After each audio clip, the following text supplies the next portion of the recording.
Kontrak pun berdatangan. Wajah itu tampak sangat cantik mengenakan jilbab berwarna hijau muda ditambah dengan setelan gamis berwarna senada. Selain itu, ia juga tampak sangat anggun dan mempesona, apalagi dengan berbagai aksesoris hijab yang terlilit di kepalanya semakin menambah kecantikannya. Meskipun sebenarnya ia merasa menyesal karena rambutnya yang sengaja dicat pirang tertutup hijab. Ini demi sebuah pengorbanan batinnya. Bahkan nantinya orang-orang tidak akan pernah menyangka bahwa sebelumnya gadis itu adalah gadis pembuat masalah. Yang ada di benak orang-orang yang melihatnya sekarang adalah keteduhan yang dipancarkan lewat mata dan pakaian yang ia kenakan. Gadis itu adalah Cinta. Saat ini ia telah bersiap-siap berangkat ke sebuah gala premier sebuah film bertema religi dengan hijab dan setelan gamis senadanya. Sesuai arahan Hendra yang tidak hanya menjadi manajernya sekarang, tapi juga sutradara atas kebohongannya. Rencananya sebentar lagi mereka akan segera berangkat ke salah satu mall menghadiri film bertema religi yang dibintangi salah satu artis top muslimah, Jihan Sungkar. Kesempatan ini sengaja dipilih oleh Hendra untuk memunculkan sosok Cinta dengan image yang baru agar dapat menyedot perhatian wartawan yang datang di malam itu. Dengan susah payah Hendra mencari info gala premier tersebut dan akhirnya ia pun mendapatkannya juga. Siapa sangka settingan yang ia buat berhasil menyedot perhatian wartawan. Cinta tepat muncul saat konferensi pers secara intim perihal film berjudul Sekuntum Hidayah Cinta itu. Ia berpura-pura bertanya kepada para pemainnya bagaimana perasaan mereka setelah berhasil memberikan akting terbaik dan menyampaikan pesan moral yang bagus sekali lewat sebuah tontonan yang menyajikan tuntunan. Spontan semua mata wartawan tertuju padanya. Para wartawan terbelalak melihat penampilannya sekarang. Hingga setelah selesai dengan konferensi pers yang membahas film tersebut, giliran wartawan menjejalinya dengan banyak pertanyaan. "Yes!" ujarnya dalam hati. Settingannya berhasil. Ia sangat girang karena akhirnya dirinya menjadi pusat perhatian wartawan. Cinta berdehem terlebih dahulu sebelum benar-benar menjawab satu persatu pertanyaan para wartawan yang menghampirinya yang tentunya sangat penasaran pada sosoknya yang kini berubah berhijab. Sesuai dengan tulisan yang diberikan yang sudah dihafalnya bulat-bulat, Cinta pun menjawab pertanyaan tersebut. Tak meleset, pertanyaan para wartawan sama persis dengan yang Hendra pikirkan. Tak salah memang jika ia memilih Hendra sebagai manajernya. "Mbak Cinta, gimana perasaan Mbak setelah memutuskan untuk berhijab?" tanya salah seorang wartawan yang tampak sangat antusias dengan jawaban yang akan ia uraikan. "Oh ya Mbak, bisa jelaskan bagaimana Mbak Cinta berpikir untuk berhijab?" tanya yang lainnya hampir serentak. Cinta menebar senyum termanisnya dan menghela nafasnya. Ia tampak ramah di malam itu. "Sebenarnya sudah lama saya memutuskan untuk memakai hijab. Namun selama ini saya merasa belum siap. Momen di dalam penjara membuat saya terus berpikir keras untuk memperbaiki diri. Saya merasa bahwa saya harus memperbaiki diri saya menjadi orang yang lebih baik. Ke depan saya berharap saya tidak akan membuat kesalahan lagi. Saya ingin bertobat dan menjadi seorang aktris yang memberikan tuntunan dan bukan hanya tontonan," ucapnya menjawab pertanyaan yang muncul begitu saja dari para wartawan.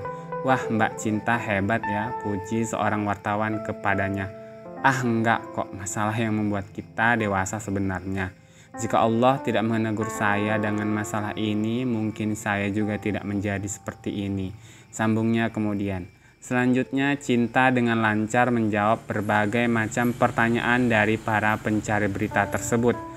Dengan bakat akting yang dimilikinya, ia berhasil mengelabui banyak pihak termasuk para wartawan dengan kata-katanya. Sandiwaranya malam itu terbukti sukses. Dari kejauhan Hendra tampak mengacungkan jempol dan merasa puas dengan akting Cinta yang seharusnya mendapatkan award tersebut. Cinta menghela nafas lega begitu para wartawan meninggalkan dirinya dengan ramah. Sebuah harapan baru terbit di hatinya. Dengan harapan setelah wawancara itu, semua stasiun televisi yang menayangkan program infotainment akan menayangkan hasil wawancaranya, dan untuk selanjutnya akan banyak produser yang akan kembali mempertimbangkan perubahan dirinya dan tentu menginginkan dirinya untuk bekerja sama dengan mereka. Benar sekali, esok harinya dimulai dari infotainment yang tayang pada pagi hari, yaitu pada pukul 6:30 pagi. Cinta sudah masuk dalam berita utama infotainment yang tayang setiap hari tersebut. Kini narasi yang ia dengar sangat berbeda dari sebelumnya. Narasi penghias berita pagi ini mengungkapkan metamorfosis seorang Cinta Pratiwi yang berubah menjadi seorang gadis baik dan soleha. Ini adalah pencitraan yang baik untuknya. Ditemani oleh secangkir teh pagi itu, Cinta begitu bahagia melihat dirinya muncul di sebuah infotainment. Pagi itu ia menjadi orang yang paling bahagia dengan hanya mendengar berita baik tentang dirinya tersebut. Dan tentunya tak lupa ditemani sang manajer Hendra yang berada tepat di sebelahnya. Benar kan apa yang aku bilang kalau karir kamu nantinya bakalan nanjak lagi, ujar Hendra puas dan membanggakan dirinya. Ia sedang mengajak Cinta bicara yang saat itu asik memantengi TV tanpa berkedip sedikit pun. Iya, kamu benar, sahut Cinta sambil menyeruput sekali lagi tehnya. Oh iya, apa sudah ada produser yang menghubungi kamu? Tanya Cinta selanjutnya. Rasanya ia tak sabar mendengar suara seorang produser yang menginginkan dirinya di sebuah proyek film atau sinetron. Belum, mungkin nanti siang aku bakalan kewalahan untuk meeting dengan produser yang minta kamu jadi pemeran salah satu sinetron, film, ataupun FTV mereka, ujar Hendra. Kali ini giliran Hendra yang menyeruput teh. Iya, aku percaya sama kamu kok. Cinta kembali memantengi layar televisi. Tak dapat ia lukiskan kebahagiaannya di pagi itu setelah memperoleh pencitraan baik dari televisi. Gitu dong, aku kan gak bakalan menjerumuskan kamu ke lembah kesesatan. Aku sahabat kamu. Iya Londra, aku percaya. Cinta mengacungkan jempol kepada Hendra. Terus apa lagi yang harus aku lakukan, Dra? Sekarang yang perlu kamu lakukan adalah berpura-pura menjadi orang yang baik. Meskipun aku tahu kamu itu memang orang baik. Tapi yang namanya seorang gadis berhijab harus baik akhlaknya dan perangainya, papar Hendra lagi. Cinta mengangguk. Itu tidaklah sulit, aku pasti bisa, ujarnya optimis. Mana mungkin selimut tetangga. Nada dering ponsel Hendra tiba-tiba saja berdering.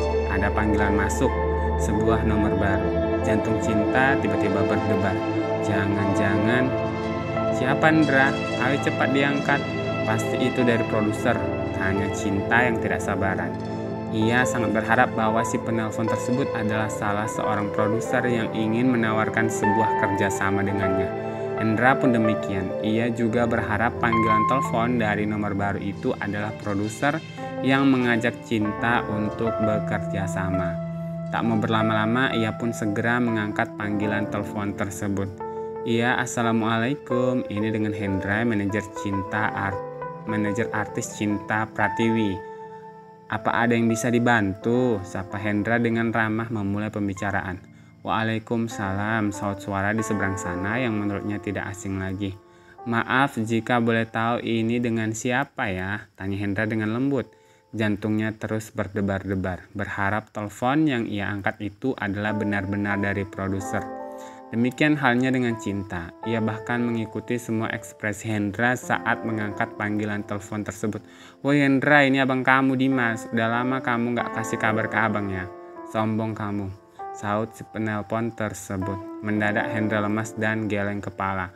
Ternyata panggilan telepon tersebut bukan dari seorang produser, melainkan dari Dimas, kakak laki-laki Hendra di kampung. Hendra menghela nafas. Iya bang, aku lagi sibuk ngurusin artisku, maaf ya bang. Dengar kata-kata dari Hendra membuat Cinta lemas. Ia kembali duduk dan beralih menonton televisi. Sabar Cinta, mungkin panggilan telepon yang kedua nanti yang produser. Raut wajah keduanya masih tetap sama, menunggu layar ponsel menyala dan berdering.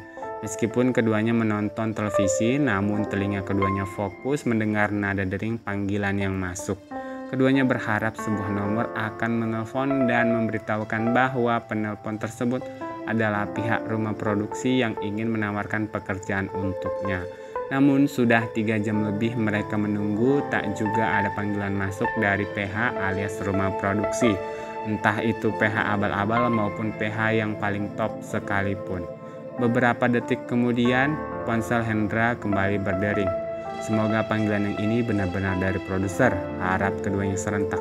Ya, assalamualaikum, sapa Hendra terlebih dahulu, sama seperti pertama kali ia mengangkat telepon. Waalaikumsalam, benarkah ini dengan nomor kontak manajer Cinta Pratiwi? Tanya suara seorang wanita di ujung teleponnya. Iya benar, saya Hendra, manajer artis Cinta Pratiwi, terang Hendra menjelaskan. Mendengar itu, perasaan Cinta jadi senang. Ia berharap itu benar-benar sebuah tawaran pekerjaan untuknya. Saya Desi Afrianti, perwakilan rumah produksi series Entertainment Plus. Rumah produksi kami ingin bekerja dengan artis Anda. Kapan kita bisa bertemu? Tanya perempuan yang ternyata seorang perwakilan dari rumah produksi series Entertainment Plus tersebut. Perwakilan PH, tanya Cinta dengan berbisik kepada Hendra. Hendra mengangguk. Ia mengacungkan jempol pada Cinta. Cinta menyambutnya dengan anggukan dan senyuman. Iya Mbak, saya bisa bertemu dengan Mbak siang ini, tutur Hendra memberitahu. Kalau begitu kita bisa bertemu di kantor series Entertainment Plus ya, saya tunggu di sana, jawab perwakilan PH tersebut. Iya Mbak, saya bisa, sahut Hendra mantap. Kalau begitu terima kasih ya atas waktunya, assalamualaikum, ucap perwakilan PH tersebut sambil menutup panggilan teleponnya. Hendra bersuara kegirangan diikuti dengan Cinta yang ikut-ikutan melakukan hal yang sama. Keduanya bersorak, yes, seperti anak kecil yang mendapat hadiah. Akhirnya tawaran yang ditunggu-tunggu pun datang. Cinta dan Hendra saling berpandangan. Mereka saling tertawa riang. Layaknya anak kecil, mereka pun berjoget-joget kegirangan sambil bernyanyi lagu persahabatan mereka dengan suara fals yang sama-sama mereka miliki. Sahabat itu adalah aku, sahabat itu adalah kamu. Jika tidak ada aku, pasti kamu tidak punya sahabat di dunia ini. Dan jika tidak ada kamu, pasti aku akan kesepian di dunia ini. Hiduplah atas nama persahabatan. Siang itu merupakan siang yang membuat raut wajah Cinta tampak sangat bahagia. Bagaimana tidak, pasalnya kontrak yang sebentar lagi ditandatanganinya sangat menggiurkan. Honor yang lumayan fantastis ditawarkan padanya untuk setiap satu episode sinetron yang akan dibintanginya. Tak tanggung-tanggung, jumlah episode yang ditawarkan juga banyak, yaitu 100 episode. Mata Cinta terbelalak, hampir tidak percaya dengan itu semua. Semua itu adalah keinginan produser kami Mbak Cinta, terang perwakilan PH series Entertainment Plus tersebut kepadanya. Iya Mbak, saya sangat berterima kasih, sahut Cinta kemudian. Ia pun kemudian menggerakkan tangannya melukis tanda tangan di atas kertas kontrak dengan pena yang disediakan oleh sang perwakilan, Mbak Desi. Jadi 3 hari ke depan kamu sudah harus syuting. Ini comeback perdana kamu setelah kamu vakum. Oh iya, Pak Produser sangat berharap dengan kemunculan kamu dapat membuat rating sinetron tersebut naik kembali. Papar Mbak Desi lagi. Iya Mbak, amin. Semoga Allah mengabulkannya ya. Tukas Cinta bernada lembut. Setidaknya beginilah ia mulai bersikap. Baik, ramah, dan kata-katanya teduh. Meskipun ia tahu itu semua hanyalah kebohongan saja. Fiktif belaka. Sama seperti halnya ketika sebuah tayangan sinetron dimulai. Terima kasih atas doanya, senang bekerja sama dengan kamu, ujar sang perwakilan. Iya Mbak, sama-sama, sahut keduanya serentak. Kini tak hanya menandatangani kontrak dari pihak series Entertainment Plus. Tawaran lain pun banyak yang berdatangan menghampirinya, dimulai dari acara infotainment yang meminta Cinta tampil secara eksklusif, sampai-sampai acara reality show dan variety show yang menjadikan Cinta sebagai bintang tamu. Semuanya menawarkan banyak hal atas penampilan barunya tersebut. Masing-masing juga saling berebut rating atas perubahan dirinya itu. Kesempatan pertama setelah menandatangani kontrak dengan pihak PH Series Entertainment Plus dijadikan Hendra sebagai alasan bahwa artisnya sangat sibuk. Tentu saja ini merupakan strategi untuk Hendra agar pihak lainnya bersedia menaikkan harga artis yang kini berada di bawah manajemennya itu. Maaf Mbak, kebetulan jadwal syuting Cinta sangat padat sampai akhir bulan ini. Dan di hari weekend Cinta ingin beristirahat total dan tidak ingin diganggu. Maaf ya Mbak, saya minta maaf, ujar Hendra menarik ulur kata-katanya. Berharap dengan bersikap demikian pihak yang hendak menjadikan Cinta sebagai bintang tamu di sebuah variety show itu menaikkan standar harga yang lebih masuk akal. Tolong dipertimbangkan ya Mas, kami sangat ingin menampilkan sosok Cinta dalam program kami. Kalau memang jadwal syuting Mbak Cinta sudah padat, kami bahkan akan melakukan syuting di hari Minggu saja. Khusus episode Mbak Cinta akan kami buat tidak live, dan mengenai honor yang sudah dikatakan tadi, kami akan menaikkan kembali dan dari standar harganya. Bagaimana Mas? Ujar perwakilan salah satu program reality show pada Hendra. Saya belum bisa memutuskan atau memberikan jawaban sekarang Mbak. Saya akan berdiskusi terlebih dahulu dengan artis saya ya. Siapa tahu dia bisa. Nanti jika sudah ada kabar saya BBM Mbak deh ya. Iya Mas, terima kasih ya. Sama-sama Mbak. Tak butuh waktu lama, tanpa persetujuan dari Cinta pun ia sudah bisa mengambil keputusan. Berkiprah menjadi asisten Cinta selama 3 tahun belakangan ini sedikit banyaknya membuat Hendra tahu seperti apa dunia showbiz tersebut. Dunia yang penuh dengan settingan dan tarik ulur. Semua akan berbondong-bondong menampilkan sosok selebriti dan orang-orang yang dapat memikat hati penonton. Dan muara semua itu adalah rating. Semua program yang ditayangkan di televisi patokan utamanya adalah rating. Tanpa rating semuanya mustahil bertahan. Hanya program yang memiliki rating yang bagus yang membuat uang terus mengalir dan program tersebut tayang. Iklan-iklan akan berdatangan karena rating yang bagus. Ini akan membuat keuntungan berlipat-lipat bagi stasiun TV ataupun pihak PH. Hendra tentunya sudah memahami hal tersebut.